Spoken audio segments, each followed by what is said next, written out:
Alright, what's up everyone? So, today, we're not going to be making a rant video today, we're going to be making something a little bit more positive, I guess, and, this is going to be just, some things that I believe, that I want, should I say, to return in the Evil Within 3, if it happens, that is, because, we don't exactly, know if it's going to happen, Tango Networks, whatever the hell they're called, they've been working on, bloody Ghostwire Tokyo, so there's no real news about Evil Within 3, but you know what, fingers crossed that it fucking happens, dude, because Evil Within, is a solid fucking series, man.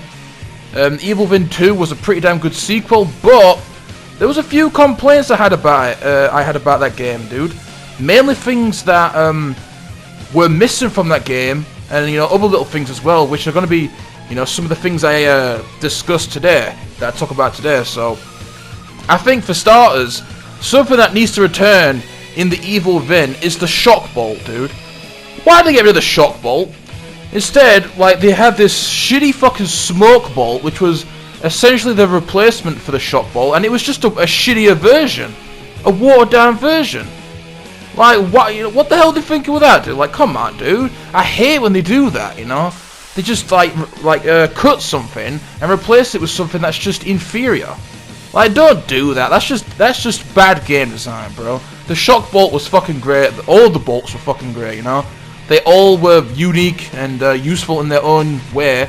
And the shock bolt was fucking awesome, Once you upgraded that motherfucker, you got to, I think it was like level 5 with, I think you got 15 seconds, right? You could stun the enemies for 15 seconds.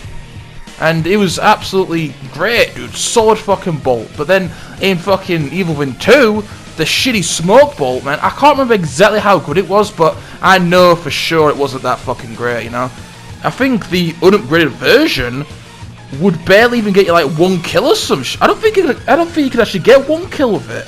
Oh, it's been a while since I played it, alright, so I might be wrong, but dude, from memory, you couldn't even get 1 kill with the regular smoke bolt. It was more like just, get them off your back for a couple of seconds so you can run away type deal. But yeah, dude, fuck the smoke bolt, alright? Bring back the goddamn shock bolt. Maybe they thought it was too overpowered, whatever, but come on, it was fucking good, dude. It was great, man. So yeah, bring back the fucking shock bolt. I guess next thing is the upgrade system from Evil Within 1. So in Evil Within 1, it was just the simplest upgrade system you've ever seen. You pick up green gel and you upgrade your shit, right? Plain and simple. Nice, simple upgrade system. But then in Evil Within 2, they decided to scrap that and make it more, not complicated, but just not as simple. Like, instead of having 1 currency, you had like 4 different currencies. You had green gel, red gel, you had weapon upgrade parts, and then like high grade weapon parts. Like, it just feels unnecessary. Like, it's just unnecessary. There's no need to complicate things when it was perfect in the first game. Perfect, just nice and simple.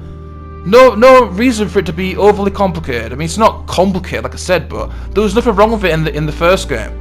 It was perfect the way it was, You can find gel, kill enemies, get gel for them, and it was perfect, But then they had to like divide it into all these different categories. You couldn't just upgrade all your abilities at the chair. You could upgrade your Sebastian's abilities, like your weapons, were like a separate thing. You had to go to the workbenches, and it's just unnecessary if you ask me, dude. Not particularly a bad change, but just no real need for it. Okay, so this is one of my main problems with the Evil Within 2. Something that I wasn't a big fan about, and this was a huge change, dude. And that is what needs to return, another thing that needs to return, is the less emphasis on stealth, dude. In Evil Within 1, you had a little bit of stealth at the beginning, but once you got to Chapter 3 and you got the shotgun and the agony crossbow, you really didn't have to do stealth. It was basically just a choice. Even on Akumu, you didn't have to do stealth if you didn't want to. If you wanted to conserve ammo or whatever, then you could, but you didn't have to. You could play the entire game without stealth, but in Evil Within 2, it felt like you had to do stealth, otherwise you would just run out of ammo constantly. Maybe it's not, dude. Maybe if you're, with certain strategies you won't have to, but when I played that game, it felt like I was forced to do stealth. It felt more like the Last of Us on like grounded mode, where you just have to do stealth. Like, you have no choice. If you don't do stealth, then you're gonna run out of ammo and you're gonna be fucked, right? And I hate that, dude. I hate that, bro. About these types of like horror games. Give me the option to do stealth, but don't make me do stealth. You know, that's just bad game design, if you ask me, dude. You give me two choices, but then you force me to do one and make the other irrelevant. That's garbage. That's something that's fucking shit about Last of Us as well. I understand that it's a horror game, you know, and conserve your ammo, but come on, man. Look at Resident Evil 4, dude. Look at Resident Evil 4, bro. They did it so perfectly in that game. And do you know what other game they did it perfectly in? The Evil Within. Because the tools they gave you were fucking so well designed. You didn't have to blast every enemy in the head with a shotgun or with a fucking magnum, use up all your bullets. There was other ways of dealing with the enemies. So yeah, that's definitely one of the fucking problems. One of my main problems with Evil Within 2. And definitely something that I preferred about Evil Within 1. I was just so much better in Evil Within 1, man. But by far superior. Okay, so I've got a little list right here. So, oh yeah, this is something else that needs to return as well. It's the trap parts, bro. The trap parts were great, dude. Another simple currency. You collect trap parts, and it allows you to craft bolts, right? But then that was something else that they had to just change for, just for the sake of change, right? And they had to make it more complicated. In Evil Within 1, you disarmed traps, and you were able to craft different bolts. Different bolts had, would cost more than others, right? But then in Evil Within 2, you had to get like I don't know, like 2 different components for each bolt. It just took out the simplicity of it, It just feels unnecessary. I thought it was perfect in the first game, just like the upgrade system. It was perfect, simple and perfect. It had no flaws, right? It worked the way it should work. But then in the second game, just unnecessary change, if you ask me. I didn't really care for it, Wasn't particularly bad, but just unnecessary.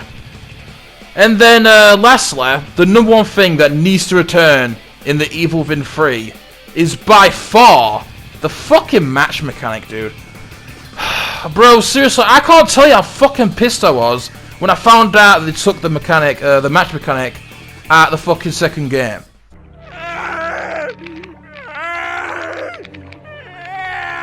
Don't get worked up. Seriously, what the hell were they thinking, dude? What were they thinking, taking out one of the most unique mechanics in the history of gaming, dude? The match mechanic was absolutely amazing. It was so creative, so fucking well implemented, and it was just a great way to conserve ammo. And the fact that they took it out of Evil Within 2, I couldn't believe it, dude. I was mind blown by that shit. And instead, they replaced it with that fucking shitty generic stomp. Like, come on, man, really? You're gonna take an incredibly unique mechanic like the match mechanic and just replace it with a generic stomp. Oh man, that was definitely one of the most disappointing things in that game for me, dude. By far one of the most disappointing games. There's nothing more satisfying than laying down an electric bolt, a shock bolt, right? Stunning a whole bunch of haunted, whatever the hell they're called in that game. Dropping one match and seeing them all burn. One shock ball, one match, you take care of like 7 enemies. That is fucking genius game design, dude. Absolute genius game design, bro. In these types of games, man, you gotta have mechanics like that. It's just such good design, giving you ways to conserve ammo while also taking care of large quantities of enemies. It's genius game design, dude. Absolutely beautiful, man. Nothing more satisfying than that. It's just absolutely incredible, dude. Definitely one of the best things about Evil Within. And I just can't believe that they took it out the fucking second game, dude. If you make an Evil Within 3, Tango, Shinji Mikami, whatever, bring back the match mechanic, dude. Bring it back, okay? Oh my goodness, bro. Seriously, but yeah. Those are some of the things that I feel need to return in Evil Within 3, dude. If it happens, that is. There may be some other things as well that I'm missing, but I haven't played Evil Within 2 in a few years, so my memory's not too fresh, so yeah, if there are other things that I'm missing, make sure to leave them in the comments, okay? I'm interested to know. But yeah, I hope you guys enjoyed, and I'll see you on the next one. Alright, in a bit, people.